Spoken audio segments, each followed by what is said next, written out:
Olá você, estamos começando mais um Dicas Tributárias.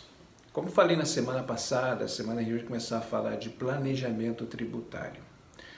Planejamento tributário existe desde que o mundo é mundo. Desde das primeiras civilizações, o ser humano sempre teve uma tendência de pagar o menor tipo de imposto possível. Desde que existe a cobrança de impostos, existe as duas situações. As situações do fisco que quer cobrar e a situação do contribuinte que não quer pagar ou quer pagar o menor valor possível. Desde a antiguidade, porque, como eu já falei na semana passada, existiam alguns planejamentos engraçados. Então, por exemplo, o sujeito, quando era cobrado do imposto pela quantidade de janelas que ele tinha na casa dele, como acontecia na Inglaterra medieval. Então, o sujeito passava a construir casa com menos janelas. Então, mudar nome das coisas. Então, existia uma certa série de formas de planejar e algumas bem-sucedidas e outras não. O meu objetivo com esses programas é exatamente isso. Primeiro, dizer que você não pode ter medo de fazer um planejamento tributário. Afinal, o planejamento tributário, ele é a elisão fiscal. A elisão fiscal nada mais é do que a redução lícita da carga tributária. Então, não há nada de errado em você planejar a sua vida financeira e a sua vida tributária também. Agora, se você é assalariado, não tem jeito. Aí não tem planejamento para você. Porque se você é assalariado em regime de CLT, para você não tem escapatória. O seu salário já cai na sua conta com o imposto de renda retido na fonte.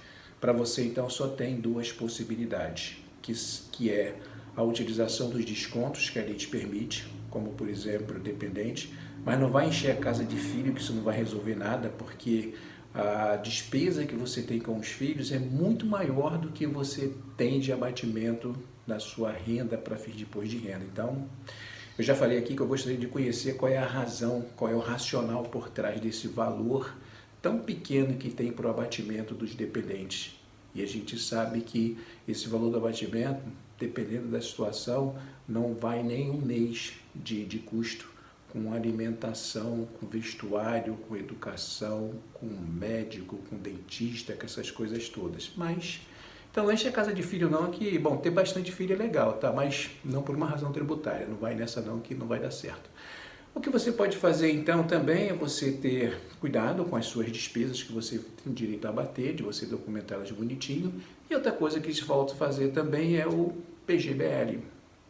Mas eu também já falei sobre o PGBL aqui, ele sim reduz a sua carga tributária, mas ele só é benéfico para você se você ficar pelo menos com 4 anos aplicado, porque ele é sujeito a uma alíquota regressiva do imposto, começa em 35% e termina em 10%, só que, por exemplo, nos períodos de 4 a 6 anos, a tributação é de 25%. Então, você deixa de pagar 27,5%, tributa 25% lá na frente, você ainda tem um ganho ainda do tempo que esse valor ficou aplicado no mercado, então passa a ser bom negócio para você, mas só a partir de 4 anos. Ou seja, se você vai fazer redução com base em PGBL, mas é um dinheiro que você vai usar no ano seguinte, bobagem, não faça isso. Não faça isso porque você vai, na verdade, aumentar em muito a tua carga tributária. Então, se você é assalariado, so sorry, não tem muito o que fazer. Agora, se você é um profissional liberal, por exemplo, você aí já começa a ter opções.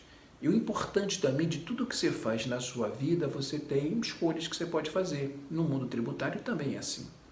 A legislação ela permite que você tenha certas opções, que você possa adotar certos procedimentos que pode resultar numa tributação menor. Então, se você, por exemplo, é um profissional liberal, você pode tanto escolher ser tributado no carnê-leão, que é a tributação normal, como você também pode constituir uma pessoa jurídica para você.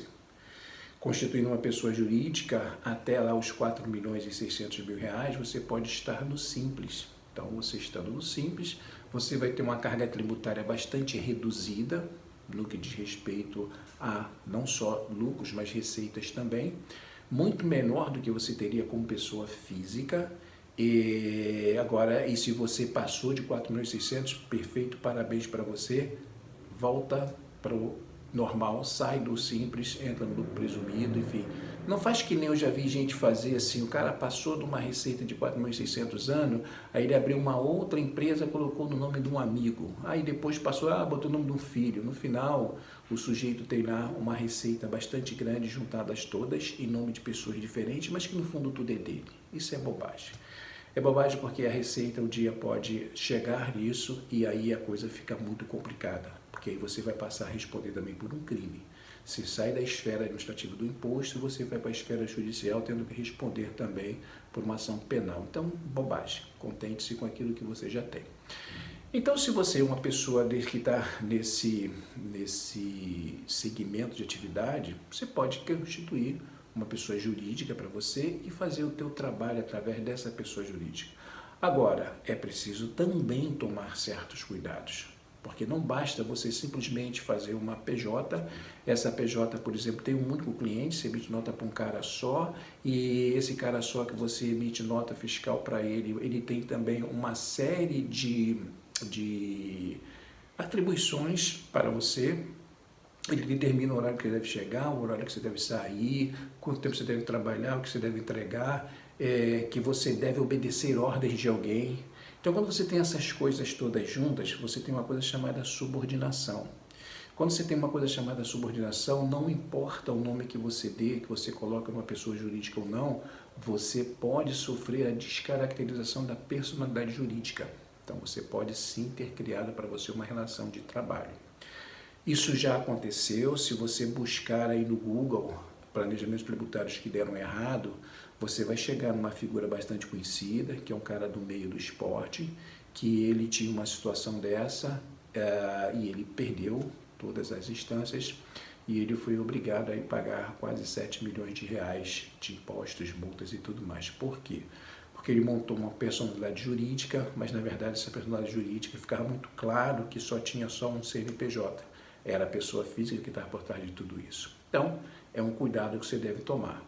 Agora, se você fizer as coisas direitinho, você não tem, você tem um risco daí. Por isso que eu falei no início desse programa, você precisa ter medo. Não tenha medo de planejar. Você pode instituir um planejamento, mas você tem que instituir um planejamento que ele fique de pé, que ele seja verdadeiro, que ele passe por o crivo de qualquer auditoria fiscal que você receber. Então, você fazendo isso, tranquilo.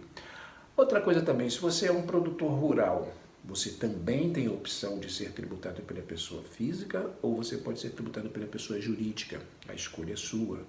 Então, de novo, é questão de você fazer contas. Você, quando é tributado pela pessoa jurídica, você pode escolher também lucro presumido, ou lucro real, dependendo do tamanho, ou você pode ir para a pessoa física mesmo ser tributada com base no livro caixa. Então, o livro caixa ele permite que você faça uma série de deduções.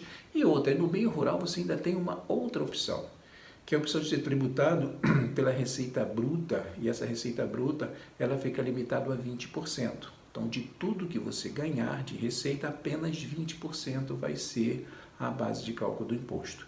Então, é questão de você fazer contas. O que você tem mais despesas? Se você tem mais de 80% de despesas sobre a sua atividade rural, você fica pelo resultado. Se você não tem essa despesa toda, você então pode ir para esse presumido aí de 20% da receita. E com isso você consegue ter uma tributação bastante menor.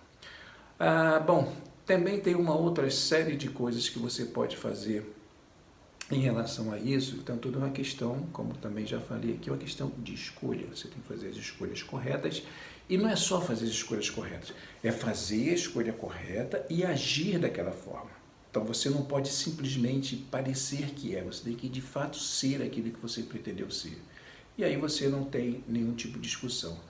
Estamos nos aproximando dos nossos 10 minutos, a gente vai parar por aqui. Na semana que vem eu continuo falando desse assunto e vocês vão ver também, por exemplo, que no caso de pessoa jurídica, você pode reduzir a sua carga tributária somente com a redação que você dá a um contrato comercial. É um negócio bastante interessante. Então, semana que vem a gente continua com esse papo, que eu vou levar ele por algum tempo ainda, tá bom? Então, uma boa semana para vocês, fiquem com Deus, que Deus abençoe vocês e vamos que vamos. Um abraço, tchau, tchau.